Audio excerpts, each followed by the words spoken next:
आज आपण संक्षिप्त गुरुचरित्र या ग्रंथाचं पारायण कसं करायचं, नियम काय आहेत ते बघणार आहोत. बघा, ज्यांना मोठं गुरुचरित्राचं पारायण करायला जमत नाही त्यांनी आवर्जून स्वामी दत्त अवधूत महाराज विरचित संक्षिप्त चरित्राचं पारायण आवर्जून करा.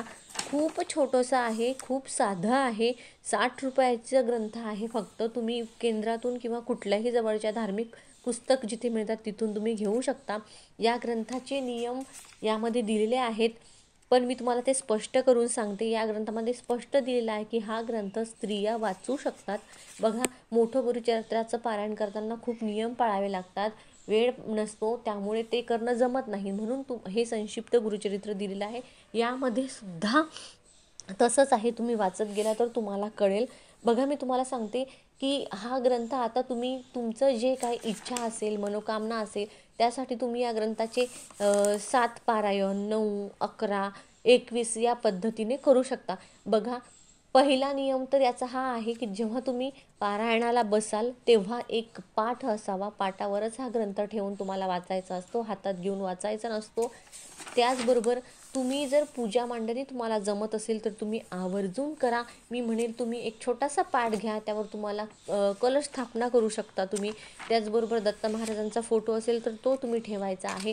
दत्त महाराजांचा जर तुमच्याकडे फोटो नसेल तर तुम्ही सुपारी, थोडेसे तांदूळ ठेवून त्याच्यावरती सुपारी ठेवा आणि ते दत्त महाराज म्हणून त्याची पूजा करा. त्याचबरोबर गणपतीची सुद्धा तुम्ही सुपारी ठेवू शकता. आता अशी तुम्हाला पूजा मांडणी, दिवा, उदबत्ती लावून तुम्ही छान करू शकता. ग्रंथ ठेवण्यासाठी एक पाट घ्या.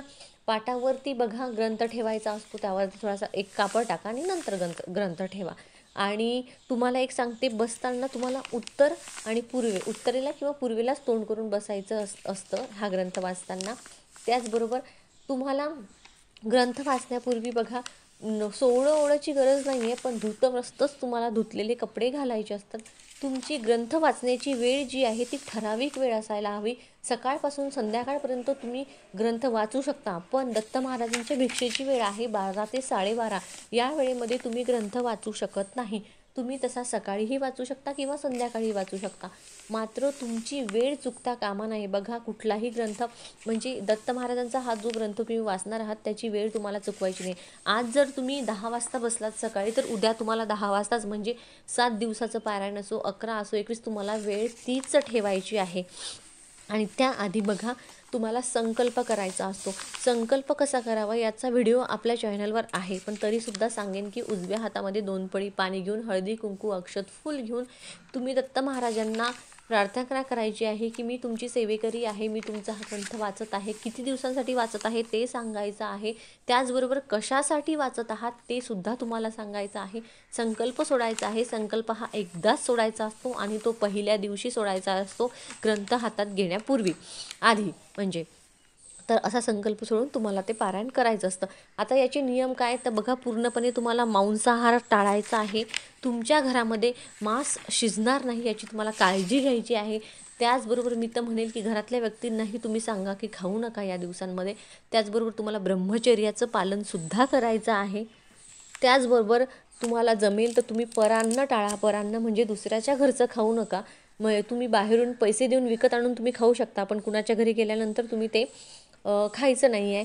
त्याचबरोबर बघा, तुमचं जर आता तुम्ही जर काही संकल्प करून सोडलं आहे, तुमच्या इच्छा असतील, तर बघा, तुम्हाला ह्या गुरुचरित्राचं पूर्ण पारायण झाल्यानंतर, आता 7 दिवसांचा आहे किंवा 11 दिवसांचा किंवा 21, तर बघा, तुम्ही रोज जेव्हा ग्रंथ वाचणार तेव्हा तुमच्या घरामध्ये जेही काही शिजलं असेल तुम्ही त्याचा नैवेद्य दाखवायचा, किंवा मग दूध साखरेचा किंवा मग एक फळच ठेवायचं, असं तुम्हाला रोज नैवेद्य दाखवायचा आहे. बघा, रोज ग्रंथ वाचून झाल्यानंतर रोज तुम्हाला आरतीसुद्धा करायची आहे महाराजांची.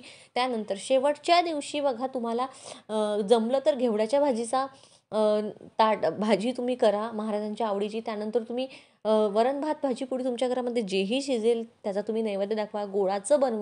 गोड बनवा काहीतरी. आणि आता काय करायचं असतं, तुम्हाला या पुस्तकाच्या प्रती वाटायच्या असतात.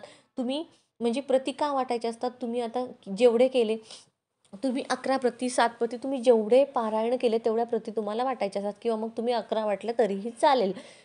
तर ह्या प्रती तुम्हाला द्यायच्या असतात. त्यानंतर तुम्ही काय करायचं आहे, दत्त महाराजांचं मंदिर असेल किंवा स्वामींचा हे असेल, केंद्र असेल, किंवा दत्त महाराजांचं मंदिर जर असेल कुठे, तर तिथे तुम्हाला आता बघा, ब्राह्मणाला दक्षिणा द्यायची असते. आपल्या स्वखुशीने इच्छेने तुमच्याच्याने जेवढी होईल तेव्हा यथाशक्ती तुम्हाला दक्षिणा द्यायची असते.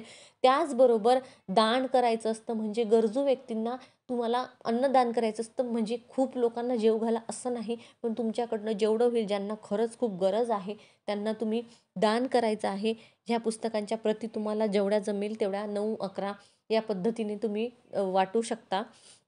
बघा, शेवटच्या दिवशी तुम्हाला काही ना काहीतरी अन्नदान हे नक्की करायचं आहे.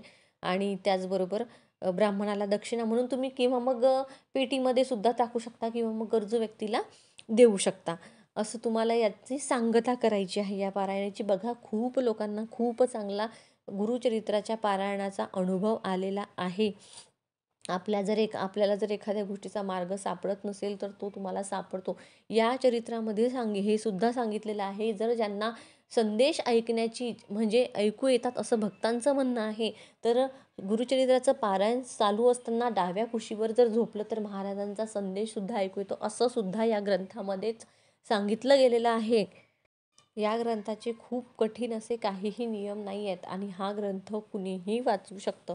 त्यामुळे तुम्ही आवर्जून, आता बघा दत्त जयंती आहे, तर तुम्ही दत्त जयंतीच्या दिवशी याची सांगता होईल त्या पद्धतीने, किंवा दत्त जयंतीच्या दुसऱ्या दिवशी म्हणजे दत्त जयंतीच्या दिवशी तुम्ही हा पारायण पूर्ण करू शकाल. या प्रयत्नांनी तुम्ही तुमच्या सोयीनुसार तुम्ही आवर्जून संक्षिप्त गुरुचरित्राचं पारायण नक्की करा. तुम्हाला खूप चांगला अनुभव येईल. आणि बघा, हा जो ग्रंथ आहे तो फक्त जास्तीत जास्त 20 ते 30 मिनटं तुम्हाला वाचायला लागतील. हा एका बैठकीत रोज तुम्हाला पूर्ण ग्रंथ वाचायचा असतो. फक्त 7च अध्याय या ग्रंथामध्ये आहेत.